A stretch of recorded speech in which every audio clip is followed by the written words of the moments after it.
आज देश का हर चौथा आदमी बेरोजगार हुआ है। मैं अर्थव्यवस्था वाली बात आपकी समझ रही हूँ कि वो बेरोजगारी और ऊपर से अब तो और ज्यादा बढ़ गया है। जिस तरह के अभी प्रोजेक्शंस आए हैं उससे तो अभी और पता नहीं कितनी तैयारी करनी होगी। लेकिन आपने कहा कि एक हाथ से ताली नहीं बजती है। महाराष्ट्र में हम 3 हाथ की ताली की बात करते हैं और जिस 370 की आप तारीफ कर रहे हैं या 3 तलाक की, उसमें जो आपके सहयोगी हैं वो आपके साथ नहीं। आपको बोलने की आजादी है उस अलायंस में रहते हुए। क्यों नहीं, हम बोल रहे हैं ना, मैं आपके साथ तो बोल रहा हूं। उसमें क्या है, देखो शिवसेना का हमेशा एक स्वभाव रहा है। जब हम बीजेपी के साथ रहे, एनडीए में रहे, तो भी जो बात हमको पसंद नहीं आती थी हम हमेशा बोलते रहे, उसके लिए हमने क्रिटिसाइज झेला है। और जो बात हमें अच्छी लगती है हमारे विरोधियों की भी, वो भी हम खुल कर कही है। यही शिवसेना का डीएनए है। ये चमचेगिरी वाली बात या छुप कर करने वाली बात कभी हमने की नहीं। जो देश के लिए जो बात अच्छी लगती है हमने की। हम राम मंदिर का जो निर्णय आया हमने स्वागत किया। राम मंदिर के लिए हम ये सरकार में, महाराष्ट्र के सरकार में शामिल होने के बाद भी उद्धव ठाकरे जी के नेतृत्व में हम सब लोग 2 बार अयोध्या में जाकर आए हैं, वापस जाएंगे। उसमें क्या है छुपाने की बात, डरने की बात? लेकिन आपको आपत्ति थी कि अभी निर्माण टाल देना चाहिए था कोरोना के समय में, आपने ऐसा कहा था? नहीं, मैंने ऐसा नहीं कहा। देखो, मैंने ऐसा नहीं कहा।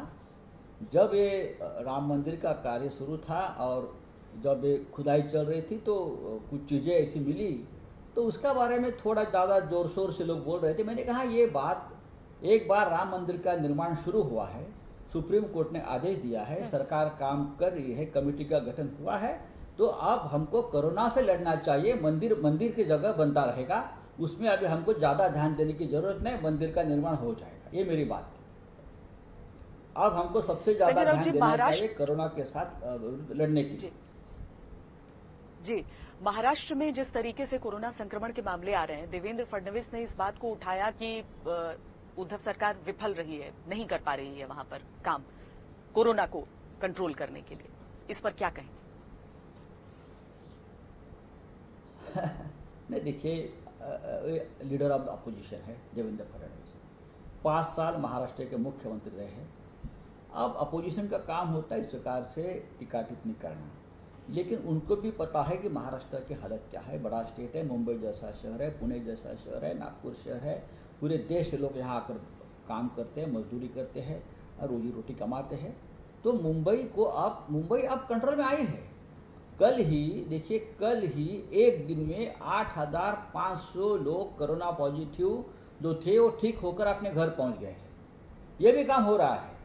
अब मुंबई जैसे शहर को कंट्रोल में, नियंत्रण में लाने का काम लगभग पूरा हो चुका है।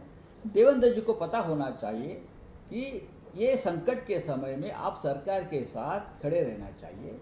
राजनीति करने का समय न केंद्र में है, न महाराष्ट्र में है, न किसी और राज्य में है।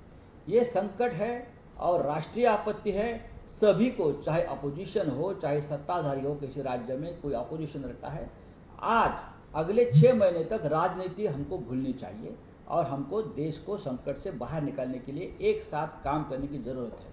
अगर हम केंद्र में सरकार के साथ नहीं है तो फिर भी हमारी जिम्मेदारी है, मोदी जी जो निर्णय लेंगे, अमित शाह जी जो निर्णय लेंगे, उनके साथ हमको खड़ा रहना।